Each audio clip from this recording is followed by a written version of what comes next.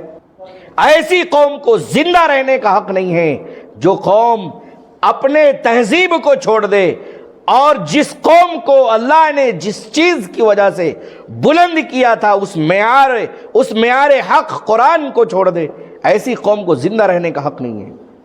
ہم تو گرے پڑے، کہاں چلے گئے ہیں دین کے معاملے میں؟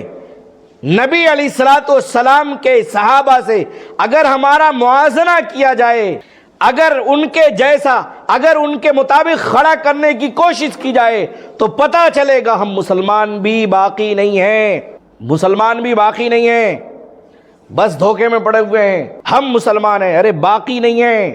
ہماری نسلیں دن بدن مرتد ہو رہی ہیں، ہماری بیٹیاں غیروں کے ساتھ جا رہی ہیں، ہمارے بیٹے غیروں کے ساتھ ان کے تہواروں میں، ان کے رسم و رواج میں بڑھ چڑھ کر حصہ لے رہے ہیں۔ حالانکہ نقل کفر کفر باشد، کفر کی نقل بھی کفر ہے۔ کوئی بولے نہیں میں تو جیسے فلم انڈسٹری والے کرتے، نقل کرتے، نقل کا مطلب ایک ایکٹ کرتے، وہ بھی کفر ہے۔ کفر کی نقل کرنا بھی کفر ہے، کفر کا فوٹو کاپی کفر ہے، اور ہم دھڑلے سے کیے جا رہے ہیں، ہمارے بچے کیے جا رہے ہیں۔ یہ قوم بھلا کیا جاگے گی، کیا جگائے گی جو خود ہی سوئی پڑی ہوئی ہے؟ جاگنا پڑے گا، مسجدوں کو، اپنے مدرسوں کو، قرآن کو، نبی کی تعلیمات کو، دین اسلام کو مضبوطی سے تھامنا پڑے گا۔ اگر آپ مضبوطی سے تھامے رہو گے، پکڑو گے تو قائم رہو گے، نجات پاؤ گے اس فتنے کے زمانے میں۔ اگر نجات طلب نہیں ہے تو پھر ایسے ہی رہنا، اسی حال پہ رہو، یقیناً اللہ برباد کریں گے۔ لیکن اگر نجات چاہیے، ہم یہ چاہتے ہیں کہ حالات بدلے جائیں، تو سب سے پہلے حالات بدلنے کے لیے ضروری ہے ہم خود اپنے حالات کو پہلے بدلیں۔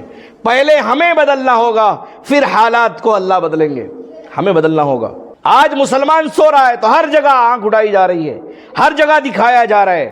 پرسوں ایک حکومت بنی ہمارے اسٹیٹ میں، انہیں قانون پاس کیا، آج کے بعد مندروں کے سامنے کوئی بھی مسلمان کی دکان نہیں ہوگی۔ کیا مسلمانوں کو پتہ ہے؟ آج کے بعد کسی بھی مندر کے سامنے مسلمان کا کوئی بھی دکان نہیں ہوگا، کوئی بھی شاپ نہیں ہوگا۔ یہ قانون پاس ہوا۔ سو رہے، ووٹ دے کے اچھے سے جتائے نا مضبوطی سے۔ اسی نیند میں پڑے رہو گے تو ایک دن آپ کا گھر، چھت، بیوی، بچے سب چھین لیے جائیں گے، سب چھین لیے جائیں گے۔ آپ کو، ہم کو یہ احساس نہیں ہو رہا ہے، احساس جگا نہیں پا رہا ہے ہم کو کہ ہمارے ساتھ کیا ہو رہا ہے۔ دن بدن ایک ایسا قانون پاس کرنے کی کوشش کی جا رہی ہے جس قانون کے ذریعے سے مسلمانوں کے ادھیکار کو کم کیا جائے۔ ہر دن ایک ایسا قانون پاس کیا جا رہا ہے۔ آپ وقف بورڈ کے مسئلے میں دیکھ لو، یہ قانون پاس کیا جا رہا ہے جس میں وقف بورڈ کی ترمیم سمویدھان کے ذریعے سے یہ قانون پاس کیا جا رہا ہے کہ مسلمانوں کی مسجدوں کو، ان کی درگاہوں کو، ان کے عبادت خانوں کو، ان کے مدرسوں کو کس طرح اپنے ہاتھ میں لینے کا، اپنے ہینڈ میں لینے کا کام کیا جائے۔ مسلمان سو رہا ہے، انہوں بول رہے ہیں نہیں ہم آپ کی حفاظت کے لیے کام کر رہے ہیں۔ ہر دن ان کے جتنے بھی قانون پاس ہو رہے، ہر قانون میں مسلمانوں کے خلاف، ہر قانون میں۔ 3 طلاق کا ہوا بیچ میں، ایجوکیشن پالیسی آئی، جتنے بھی قانون پاس کر رہے ہر قانون میں مسلمانوں کے لیے کوئی نہ کوئی بندش ضرور لگانے کی کوشش کی جا رہی ہے۔ تو یہ کب تک چلے گا؟ کب تک مسلمان ایسا سویا رہے گا؟ جاگنا پڑے گا، مسلمانوں کو جاگنا پڑے گا۔ مسلمانوں کو اپنی طاقت، قانونی داؤ پیچ کے ذریعے سے مسلمانوں کو اپنی طاقت اور اپنی جمعیت، کہ ہم وہ لوگ نہیں ہیں جو غافل و مغفل ہے، ہم وہ قوم نہیں ہیں، ہم وہ قوم نہیں ہیں کہ دبے کچلے ہیں، ہم تو وہ قوم ہیں جس نے پوری دنیا کو جگایا ہے، پوری دنیا کو تہذیب و تمدن دیا ہے۔ لہٰذا ہم کسی بھی طرح سے آپ کے اس طرح کے غلط قانونوں کی حمایت نہیں کر سکتے، اس کی مخالفت کرنی پڑے گی۔